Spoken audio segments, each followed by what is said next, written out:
Hello, everybody. This is Dr. Kelly Martin Schuh, Amazon best-selling author and transformational coach. And I have an amazing guest here today. We have Umoh Luna. Let's hear it.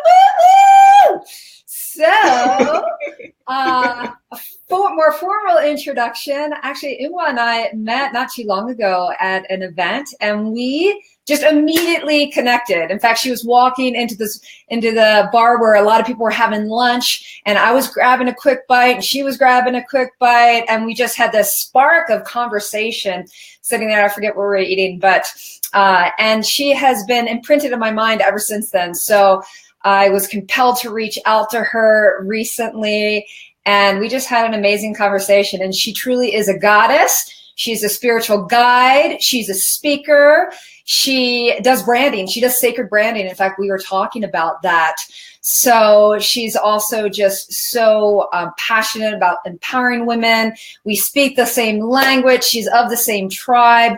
So we had this awesome conversation, and I wanted to enjoy it and include our community in this. So welcome. Thank you. Thank you. I'm happy to be here. Yeah.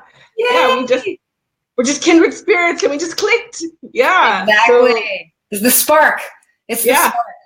So before we get into our conversation today, I'd like to start with just a quick meditation. Let's just bring some mindfulness into this conversation. So everyone that's joining us here, let's close our eyes and take some nice deep breath, allowing the mind to settle.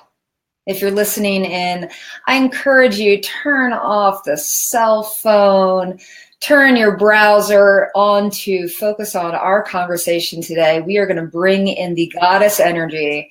So with that, I want you to feel your feet on the ground, maybe wiggle your toes. Bring the breath in from above, opening up that channel above the head that allows us to access the divine and allow that heavenly spirit, God, the goddess, allow that energy to enter in through the body, breathing all the way down, top to bottom, breathing into our pelvis. As women, let's breathe into our power. Allow that pelvis to light up. Breathe into it. Connect into your power, into your sexual energy, into the first couple chakras. And as we gather as sacred women, we connect and we honor one another. Allow that energy to build in the pelvis, moving up to the heart space. If you want, bring your hands to your heart, connecting into that place of compassion for all beings. Allow the energy to rise to the throat as we speak our voice. Allow the energy to rise into the seat of our intuition and allow it to go up. And as we are now connected as a community around the world in sisterhood, you can go ahead and open your eyes, coming into an awesome conversation. So with that, the conversation today really is about speaking up, really is about standing in our power. And there's been so much going on recently as women are not only waking up, but speaking up. And Umoh and I are really sisters in that journey of speaking up, speaking about what's uncomfortable. And, and I also think that there's also a place of also honoring the sacred masculine. And so just last month, for those of you who don't know what happened at a Tony Robbins event, which brings us here together, I was attending his Unleash the Power Within, which is his yearly, he does it a couple times a year, his 4-day event. And I took it for the first time back in 2015. You walk on fire. You talk about being in your power. I mean, there is nothing like setting that intention, mind over matter, and walking the fire. And as women, I think we walk the fire every day in many ways. And so for me, it very much is a metaphor. So from 2015 on to now, I have been an avid follower of Tony Robbins. I adore him. He's made a huge impact on my life in a positive way and the women's lives that I help to transform and impact. But recently, I was attending the San Jose event. It was on March 15th. There was an event where he brought up the Me Too movement. And with that, I can remember vividly having like my gut turned and feeling very uncomfortable, and almost from that empathic place, that sensitive place, I almost was disoriented, because here's a man who I really admire, who is such a stand for people. And at the same time, I witnessed a woman stand up in her power, in her voice. She's done this before. She's actually an advocate for people who have gone through sexual abuse. Her name is Nanine McCool. And she is a domestic violence attorney, from what I could see a little bit online. Anyway, this woman stood up. She stood in her power, and she was in disagreement with what Tony Robbins was saying. So he was making a statement, many statements. And he was basically, what I heard him saying is that he was a stand for people standing up for their truth, but not to fall into victimhood. And he was challenged by part of the Me Too movement in saying that he felt that many people were standing up, raising their hands, but from a place of gaining significance. And what he meant from that is like really keeping that, almost that victimhood pulled into the conversation. And so a woman stood up and stood her power. So that's what we're talking about today. That's the snippet of it. And that's where Umoh and I just started like, I said, we have to have this live. So here I am. This is the conversation. So here we are. Yeah. And and I am not a Tony Robbins person. Right, which is great for us to have this conversation. Yeah, I have. I mean, when I was younger, I read his books and I liked him, and like for me, it was like a good introduction into the self-help type of world, you know? And I do think he has a lot of great stuff to offer. And personally, I'm just not attracted to his over the top, in my opinion, like super masculine energy. It's like I don't resonate with it.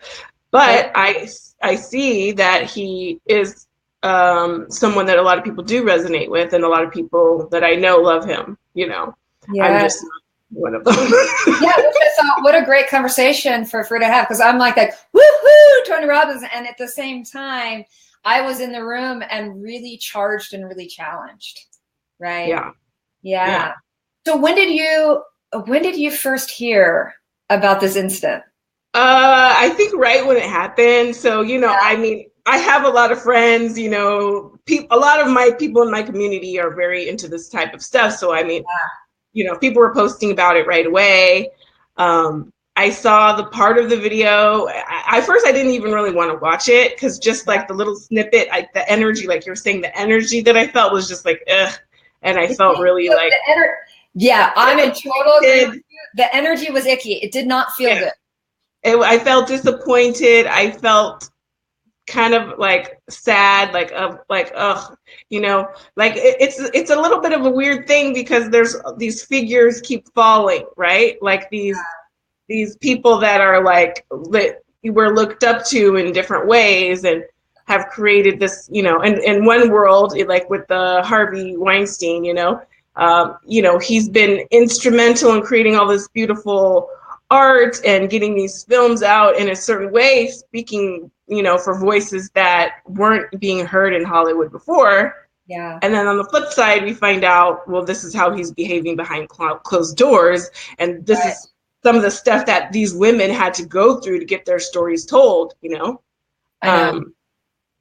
So that's kind of like, you know, for me, it's heavy and it's disheartening. And I just recently heard about, I don't know his work very well. I can't actually remember his name right now, but this Native American writer who's like, you know, this big voice in the community, and he's, you know, written these amazing books. And now it's like, okay, he's he's, you know, being called out for sexually harassing these other Native American women writers. You're kidding me. Yes.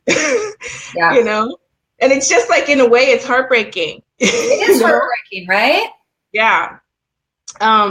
So yeah, I felt disappointed in Tony Robbins, like in that moment of like seeing part of the video and then hearing, and, you know, so for me, the whole idea of like what Me Too is about, in the beginning, I wasn't really resonating with it. When I first started seeing people posting, I kind of felt a little bit maybe similar to Tony Robbins. I was just like, well, thank you. That's what I wanted to speak to today too, which was shocking. I thought I was the only woman that was initially like, ooh, that doesn't feel good either, right?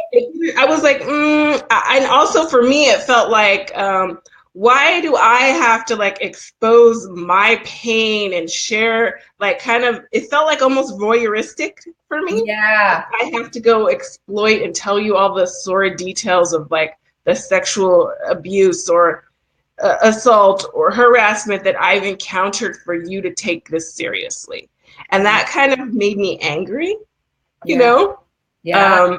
Tell me more about that anger. Yeah, it made me angry. Like, are you fucking kidding me? Like, come on. Like, you don't know this is a problem? But apparently men didn't know this was a problem. Is it, I think that's the shocker. I think it's talking to some other men. Yeah, that it is a shock to them. The awareness of what we women deal with. Not only, I mean, there's sexual abuse in my past, as there are so many women, and it's like, I had a conversation actually just going to bed with my husband the other night, and we were talking about the Me Too and how, you know, there's parts of it that really has to happen where women do raise their voices. That has to happen, you know, for us to make a difference. The men have to wake up. The men have to be held accountable.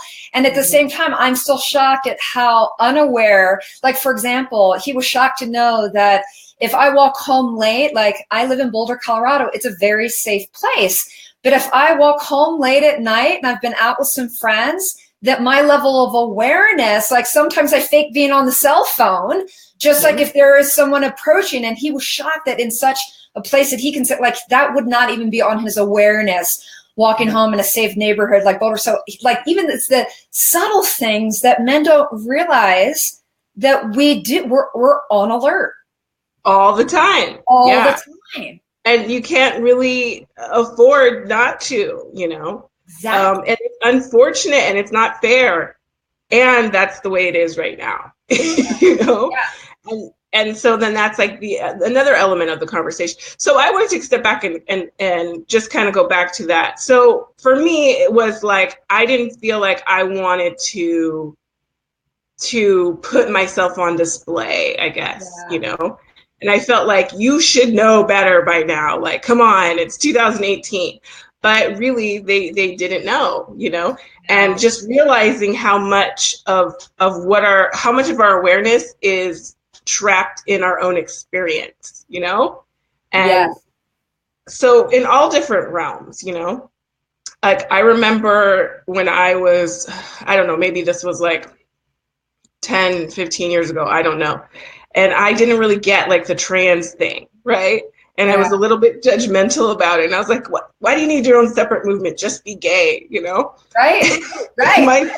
My little sister had to like break it down for me and explain it to me. And then I realized like, oh, how like, you know, I was coming from my own limited perspective about it. I couldn't understand. And I was like, oh, come on, that's silly. Like, you know, you're just gay and you're trying to make an extra to do about it. Right, which speaks to that significance part, that we want to make sure that we're not just like raising our hands to be heard to get attention versus raising our hands to be heard so that people see that this is not okay. And fine line, isn't it? I think it's a fine line. And I also think it's okay to want to get attention. And I think it's okay if that's in the mix. And I believe that all of our shadow is in service to our light. So Absolutely. I think a lot of times the people who have a big message also have a big need for attention. And there's a reason why those two go hand in hand. That's a great point. So I don't necessarily think it's wrong or bad to want attention, but I do think that if you're unconscious and you're unaware and you're not integrating it, then yes, it can be a problem and it can come out in a dysfunctional way. And I'm sure there's some people that that's how they're behaving in this movement, because there's people that behave like that in every single movement. Exactly. You know? Exactly. So I don't think that's anything unique or special about the Me Too movement, you know. And so, yes, I do think it's something to be aware of. And at the same time, it's also like a story, like, oh, women stop complaining, and or for all oppressed people, it's like, stop complaining and get it together and move on, you know? Exactly. And I don't think that people can really move on until they go to that first place of acknowledging the effect that something has on us and acknowledging that pain. And to someone else, that might look like you just want to be a victim. Right. But it's like, humans have this incredible capacity to adapt. And so it's really easy for us to just, when something terrible happens to us, to like shut it down and just keep it moving. And if you don't give yourself that space to realize and feel how deeply you've been affected and feel that pain, then you're never going to feel it and you're never going to move past it. And we're never going to get to the next step. So for where men want us to be, a lot of the mainstream men want us to be, that can't happen until we go through that phase that might look like victimhood. I totally agree. And looking at things that happen, challenging things that happen. So whether we're talking about sexual harassment or sexual abuse, we could also be talking as women about miscarriages that aren't, you know, and the embarrassment, or divorce, or, you know, any cancer, breast cancer, like all the things that women are embarrassed to talk about. And I think our first stage in healing is to be acknowledged and to share the story and get it out of us, instead of like pressing those feelings down and never acknowledging, because that's the only place it can be healed. And so for me, the story is the first step in that whole journey, right? And there's so much that can be healed just by one person sharing with one other person and being acknowledged, like even not even having the other person say anything, but just be there and be present. Yes. And witness. The witness is so important in this journey, you know, of healing and integrating. And so with that, I'm in total, that's where the Me Too movement really speaks, because I feel like it's that first step of someone being witnessed and being heard. Yeah, and that's what I saw. And so for me, I saw a lot of people like in my feed, and it was really hard and overwhelming, and I freaked out because I've got 2,500 friends, and most of them are women, and most of them are healers or you know, coaches, consultants, some kind of practitioners. So that part of the reason they do what they do is because of these kind of experiences.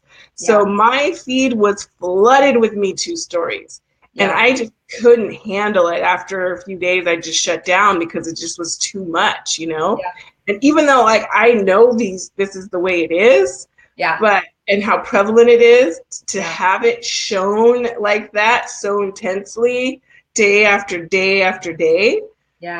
It was really hard for me being an empath too. Me too. And in the Me Too, it was a Me Too. My first impression of it was like, it like hurt, like I couldn't separate out. It was like coming at me so strongly that I did not engage and I did not raise my hand. And it was really heavy. It was really heavy. And so I kind of did one of these, and it's taken up until this event with Tony Robbins to go, you know what? I'm ready to have a conversation. I'm ready to have a real conversation. Me too, yeah, because I was heavily triggered by it on multiple levels, you know. Me too. And then I also saw like so many people sharing something for the first time, and I felt the waves. Like at first I couldn't feel it. At first all I could feel was the pain and the noise, and I was just like, but then I could feel like this beautiful wave and ripple of healing, and I could feel even in like the chaos and the turmoil that was like stirring, that, and the conversations, people were fighting all over the place, and you know, and what about men, and what about this, and what about that, and people saying the victim thing, and you know, there was a whole lot of messiness going on. There was chaos. Total chaos. Total chaos. But then I realized, like, this is what's needed for the healing to happen. It's important. You know, absolutely. It's not going to happen if we just, you know, do a little like big reveal and then okay, move on. You know, exactly. So I think it's beautiful, even though it's painful and it's messy. But this is what real healing of like deep, interwoven societal shit looks like. You know, it's not going to go away without there being some craziness. You know what I mean? Absolutely. It's like it's almost the chaos has to happen. So that we can start to put things back together. You have people in so many different places. So you have people that are totally have no idea what's going on, from that end of the spectrum to the end of the spectrum, really like in it, like not only did it happen to me in the past, like women hearing the stories and realizing, wow, this has happened to me every day, you know, and when is enough? And so if one story can allow a woman to speak up and say no more, and that's the beginning of a journey. I mean, there are so many blessings that are happening as we stand up and talk about what's uncomfortable. And as you said, it's not going to happen the healing doesn't happen overnight, right? So it's like this big thing. And I'd like to talk a little bit more about, you know, when just did you see the part of the clip where he was like, okay, put your hand out? And again, I was there. In fact, at that point, I was feeling confused. Before he did the resistance exercise, I was feeling like some of his words I was in agreement with. And my gut was like, ooh, this doesn't feel good. So it felt totally out of alignment. And then he did this exercise. He's like, put your hand out and you know, resist me. And what I witnessed is she did give, right? But she didn't totally give so she would fall. I was feeling like, okay, she was, you know, not really going in. She wasn't forcing things. And at the same time, she wasn't totally letting, you know, and he's like this big, big man with like this big energy. And it was at that point that I was like, no, not okay. And the example that you're giving here does not make sense for I think he was trying to teach something that wasn't applicable, what was present in the room. Exactly. So it's not that, you know, and this is the thing too, of like, when is it the right moment to say a certain thing? You know, it's like or in the right moment in a movement, right? This isn't the right moment for you to start telling people, you know, oh, well, you're doing it wrong and blah, blah, blah. It's like, just listen, right? And it's like, this is what women are asking over and over and over again of men, is just listen. And some are able to do that, and a lot of them are having a hard time with it. And Tony Robbins, in that moment, was one of the men that was having a hard time with it. Totally. In my opinion, he had an agenda, and his agenda was to teach. I felt like his teaching was, don't stay in victimhood. Go to that place of beginning to integrate and heal, so you don't stay trapped in your story all of your life. And he is a stand for that and breaking people out of that. And he does do it in a very masculine way. He does. And in that moment, I felt like his agenda was so not present with her and what she was saying. And then that was what the internal confusion for me was. And so anyway, so in the moment, I got my phone up and I went to video it, not because I ever am that person that wanted to like put it up online and make Tony wrong and all of that. That's just not me. But it was more like again, it was like me being the witness, and I was confused. And somebody came up and had me put my phone down. And I was like, whoa. And it's the first time I've ever experienced in one of his events. I mean, I do snippets all the time. And then what I do is I generally take these snippets and create a really inspiring piece for myself, of pieces of a whole event that really inspired me. And I found that fascinating too, of like lights out, no videoing. And I was like, what's up? Yeah, exactly. So it's like his people knew that he dropped the ball. Yes. So he's going. His people are already like, oh, let's manage the situation. Yeah. Yeah. Which that got me going too. Like, what? Like, I video stuff all the time. And as I said, so that's where I'm in total, disagreement. So let's move on to his apology. Mm-hmm. Well, I think that the fact that he waited a month to apologize, to me, indicates there may be some lack of sincerity there. I would agree. I felt like it was written in a way that allowed for him in some ways to still be right, even though like it doesn't take a month to respond to something like this. No. Yeah. And a man of such strong opinion and strong influence, for me, the do the right thing was to respond to it immediately so that you could be a voice for something that, whether you agree with it or not, like I agree with you, to take a month. Yeah. Not okay. So I don't think that he thinks he did anything wrong. I don't either. Intuitively, I don't think he thought that he did anything wrong too. Correct. Yeah. So this is the problem that's going to kind of, I feel is holding us back in our industry. Yeah.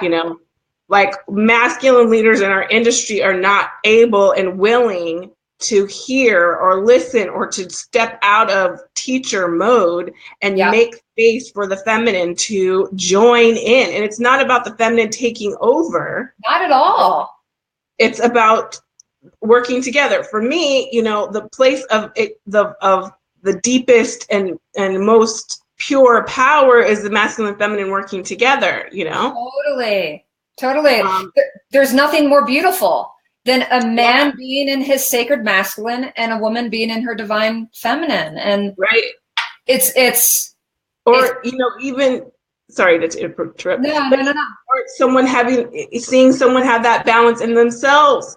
And so that's what I was craving, that maybe this incident would spark him to have more of that in himself. Yeah. But that doesn't seem to be the case.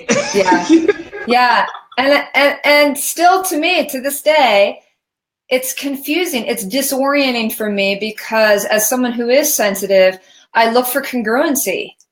Yeah. And not to say that people can't screw up. I screw up. Everyone screws up. Tony Robbins can screw up. Like, we're human. It's okay to screw up.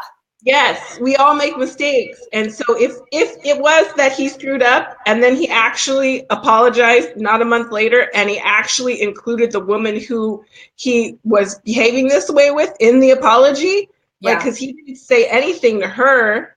He didn't mention her name. Yep. I know. And speaking of it, her energy was just so solid and so she stood her ground. And I so admired her because I kept on thinking at some point she's gonna just fall. Yeah, she's gonna crumble. She didn't. It was beautiful. It was awesome. It was such an example of leadership of exactly what we're talking about. If we could, and I wish that I could watch the clip because I came home that night and I had a roommate who has become who's a dear friend of mine. And she was on staff. She was not staff. She was volunteering for the event. And so she got home a little bit later than I did. And I was and it was late at night and we're both fired up, all this energy. I was like, what just happened? What was that all about? And in the conversation, I said, I wish I had the clip so I could distinguish. Was it more the words that he was saying? Was it his energy or was it his body language? What was the point that I felt triggered? And I was so curious, and I'll never have that footage, and it doesn't really matter. Well, but I think there's places you can still find the video if you want to look. Yeah. But that's another thing, though, of smack down on the video. Like, if you didn't do anything wrong, then why don't you want people to see the video? Exactly. When all weekend long I've got my little woohoo, and so that was shocking to me. I'd never been asked. And I've been attending these events consistently, not UPW. I've done his Date with Destiny. I mean, life-changing stuff, like amazing stuff. I'm in such gratitude to this man. And this is just one of those incidents that we get to investigate and learn. Yeah. Yeah. And like, for me, it would have been so beautiful if he would have just been able to slow down and listen to her. And then if he would have been able to make space, then there could have been room to have a conversation. And what he said could have been something that was taken in, instead of it being, here's my critique of what you have to say, and I'm not going to let you talk. And you know what I mean? Yeah. Then maybe there would have been space for people to hear some of his perspective that is valuable.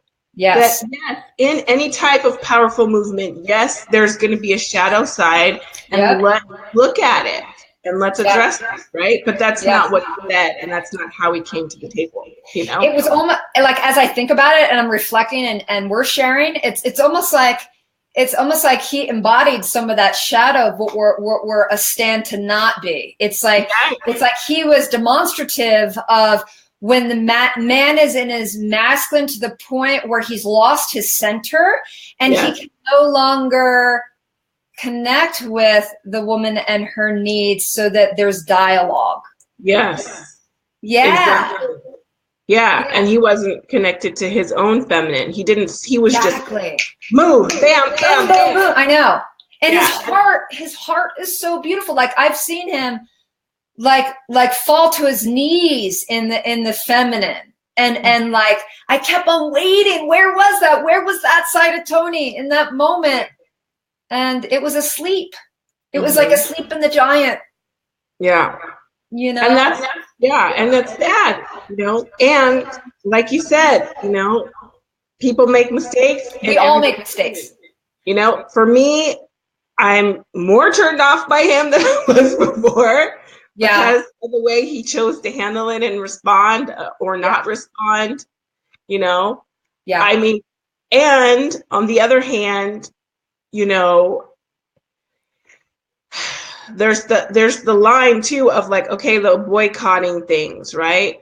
So it's like, if somebody's a clear abuser, if somebody's a clear, like, you know, that's hurting women and it's documented, there's multiple women coming out, like, yes, 100%, let's boycott that person. Yeah. Somebody says something stupid and like doesn't quite get it. Yeah. I don't know if that person deserves the same reaction or response. I mean, I don't really have the answer. I don't know what the answer is, but I do know that there is such a thing of degrees, and that Tony Robbins' misstep is not the same thing as Harvey Weinstein. Oh, not even close. Right? So I feel like for me, that's the place and the area where things have gotten a little distorted in the movement. Yes. That I'm not in alignment with is treating people all the same when there's this wide variance of what the transgression is, you know? Right. Absolutely. Yeah, I guess for me, it allows me to realize, like, even those who lead and have great influencing power, you know, they make mistakes. And for me, some of it is the humanness. And so it's like, wow, because I've seen such congruency over the years, you know, of course it's like, I guess for me, it's the humanness of like, wow, we are all flawed, and we're all out there sometimes just doing our best. And no matter who you are or what position you're in or how famous or evolved or successful or whatever the story is, at the end of the day, we're all flawed, you know, human beings that mess up. Exactly. You know? Exactly. And to me, what matters is, what do you do afterwards? Exactly. How do you respond? Are you willing to look at yourself honestly and, you know, be affected by what someone else says? You know, and for most of us, that's too threatening. Even Tony Robbins in this moment, that's too threatening, you know? Yeah.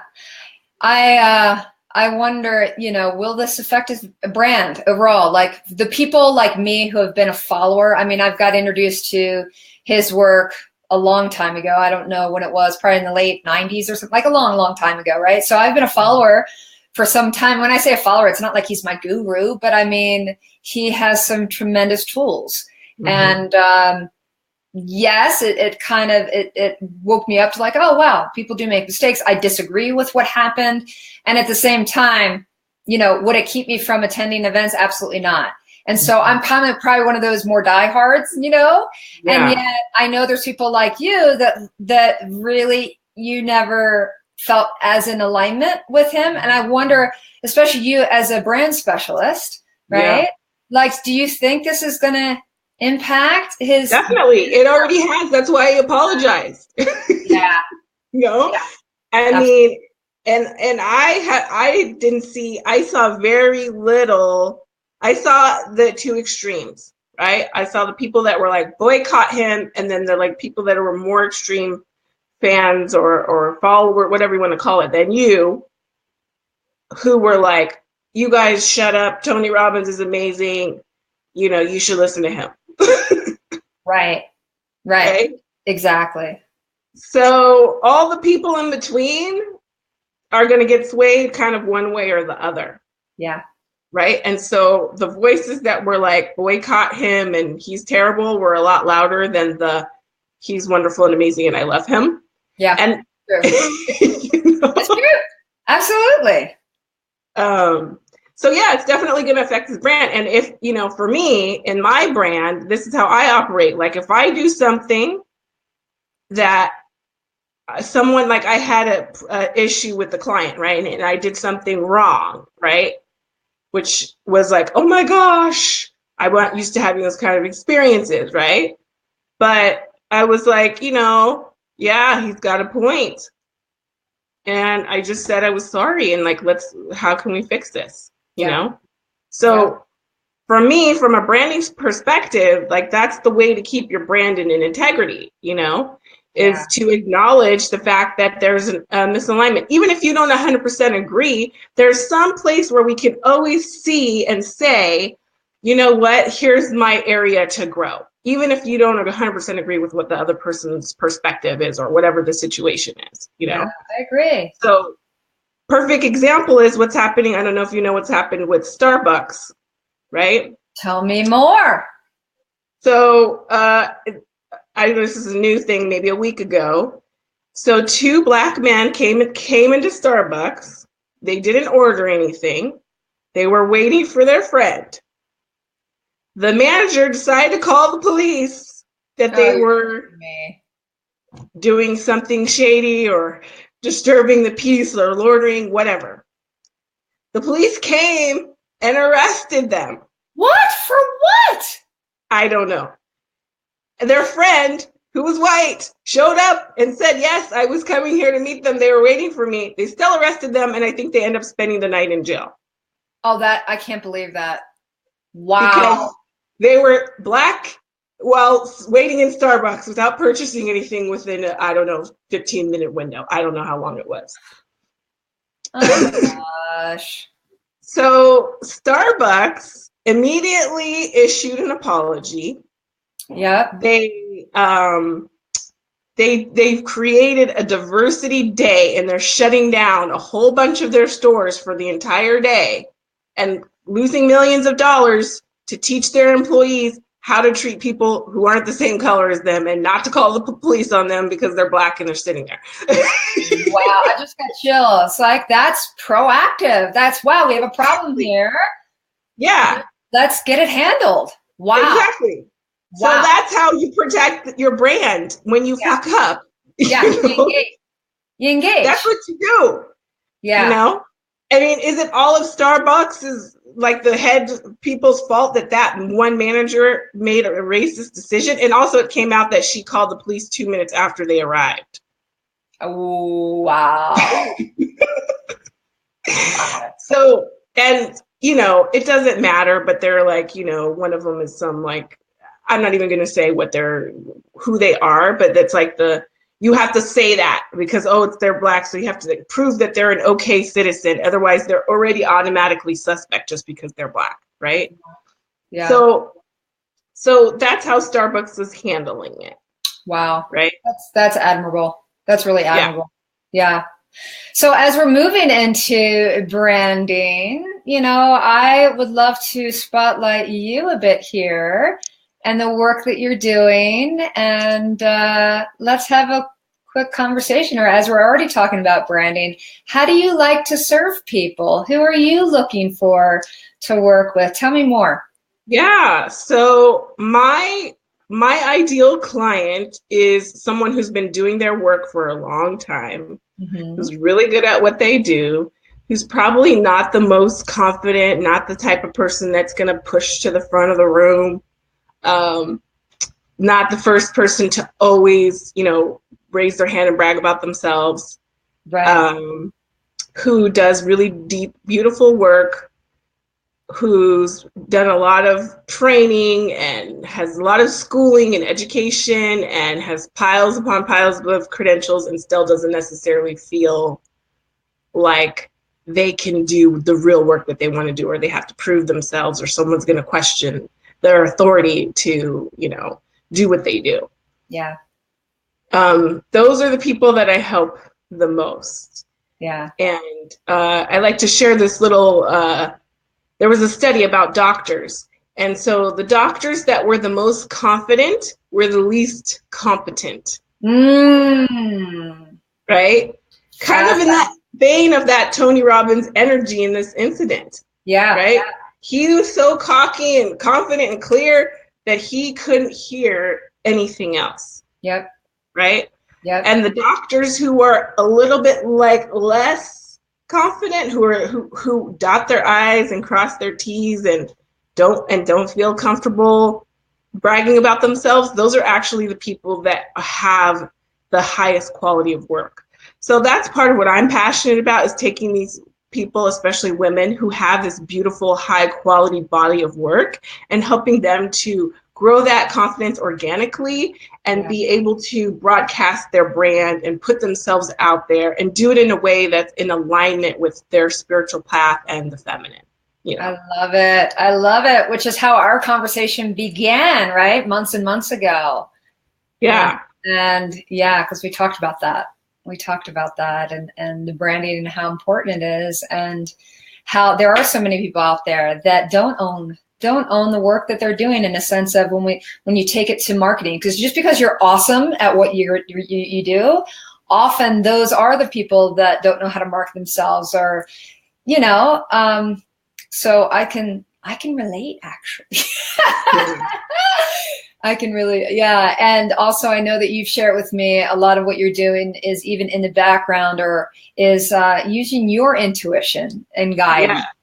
Yeah, exactly. Yeah. So that's like something that I'm working with, is being more upfront and letting the more spiritual and feminine parts of what I do lead, and letting some of the strategy fall to the background, you know, because the truth of the matter is, like, you know, there's a million different strategies. There's a million different ways to do things, and strategy is important. But if you don't get these bigger pieces first, you know, if you don't work with your own shadow, you know, if you don't let go of whatever story that says you're not allowed to be powerful, or you're not allowed to outshine your brother or your sister, whatever your story is, you know, if that stuff doesn't get resolved, then the best strategy in the world will do you no good, right? So that's where I kind of play more deeply and fully. And then when we get to the strategy, it's like boom, boom, boom, boom, boom. Right. You know? So you work with the beingness, so to speak. Like, how is this being showing up to serve, and how can I highlight that, and then go and then do the doing, the action, which is, it's like leading with the feminine and then having that structure of the more masculine in place to be in service. Yes, exactly.